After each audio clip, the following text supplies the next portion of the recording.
Hello everyone, and welcome to Blaugrana Everything, and welcome back to the channel.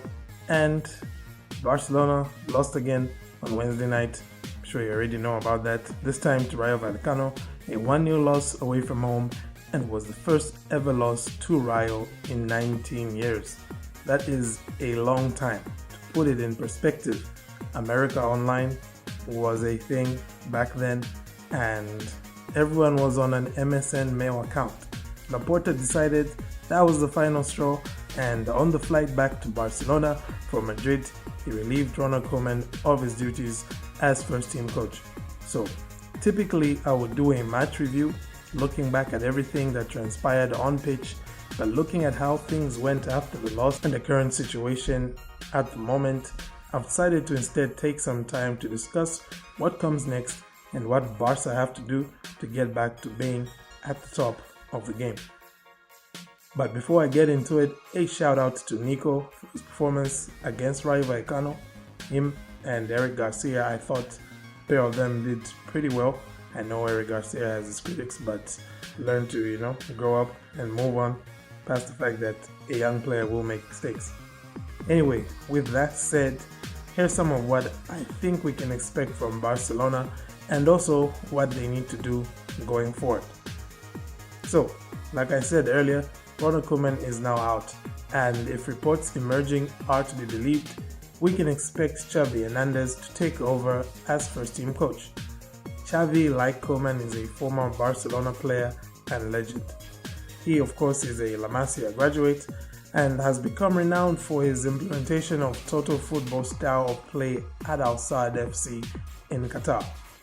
Xavi's Al Sadd team play a version of Juego de Posición, JDP.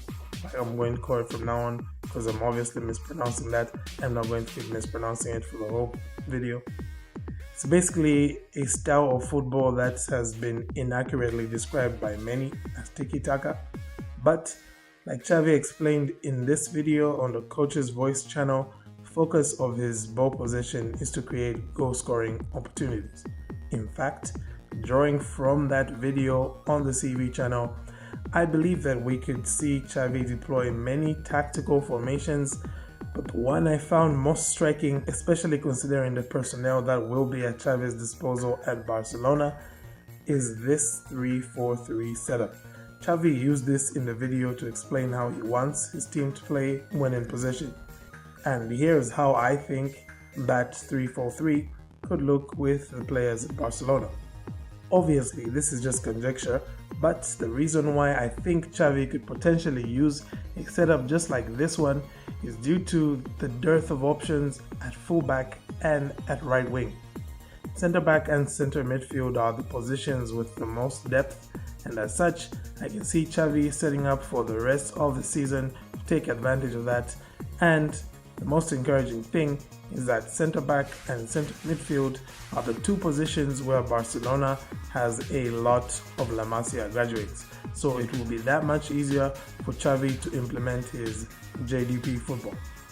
And also, just to clarify on my saying that there is a lack of options at right wing, you might probably be saying, well, Dembele is fit now, and you've got Yusuf Demir. But right now Dembele hasn't yet signed a contract, and word on the street is that he will be frozen out should he continue to take long to sign that contract. So meaning Xavi might have to, maybe rely on Dest and Demir at right wing. Also, another crucial reason why I think Xavi could go with such a setup is Busquets and Frenkie de Jong. In those two players, Xavi has two of modern football's best ever JDP defensive midfielders, so it'd be crazy for him not to give it a shot, especially since he was himself a midfielder and he will appreciate what De Jong and Busquets can bring to his team, much like Cazorla brings to Al Sadd. Also, should Xavi come in, we can expect to see more talents emerging from La Masia and being given a shot in the first team, players like Yandro Oriana, Ana Comas, and Angel Alacon. So, that's what could potentially be coming next for Barcelona. But what we also need to do is discuss a couple more things that Barca need to do in order to keep themselves on the right track. And the first of those things, I think, is that they need to get rid of deadwood. For the longest time now, we have sung the song of Barca overhauling their squad, and little has been done in that regard. Right now, this team needs a real proper overhaul, and it will be by far the biggest challenge that Xavi or any other manager who comes in will have at Barcelona. The poor performances at Barca weren't just down to Ronaldo Koeman. Alright? I know I've been pretty harsh on the guy in the past, but it's not just down to him. I would also point out when the players didn't do their job, and I am doing so once again. Also, for all these youngsters I mentioned earlier, the likes of Oriana and Comas, for them to come through, if we're going to see them get promoted, then the club will need to free up some space for them to be registered. There is such a long list of players who are either not good enough to play for Barca or can't stay fit enough to play for Barca. Umtiti, Longley, Roberto, Brathwaite and Luke de Jong are arguably not good enough to be at a team like Barca. Dembele and Coutinho have proved unable to stay healthy long enough to make the kind of contribution that is expected of them, and Piqué, Alba and Busquets are in the stage of their careers where Barca shouldn't be relying on them to play in 90% of matches. Then there's guys like Pjanic and Neto who get paid way too much for basically just taking up space. They're players Barcelona essentially never needed in the first place. Honestly speaking, there's about 5 years worth of team restructuring and transfer windows that still has to be done at Barca before they can once again reach the heights of 2006 or 2009 or 15 or whatever. Finally, the last thing which Barcelona need to do is to stay patient. I am saying this as a Barcelona fan, and I cannot emphasize enough how patient everyone from the board to the training ground and to the terraces of Camp Nou will have to be. Just look at how long Liverpool and AC Milan had to wait before getting to where they are now. Unlike Liverpool and Milan, Barca has the advantage of a talent factory that can churn out Fati, Gavi, Nico, Araujo, Mingueza, Puig, Collado, and they also have the allure to still attract elite talent like Memphis Depay.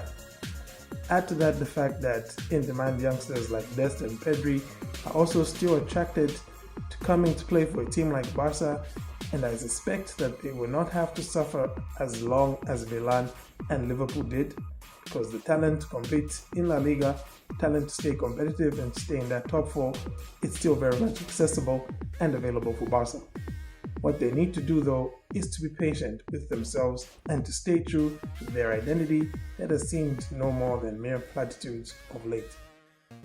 That is what I think we can expect to see from Barcelona in the immediate future, and also what they need to do on a long term in order for them to stop their current downfall and to get back on track and to be competing on the biggest stages where they shine so brightly for so much of the last 2 decades.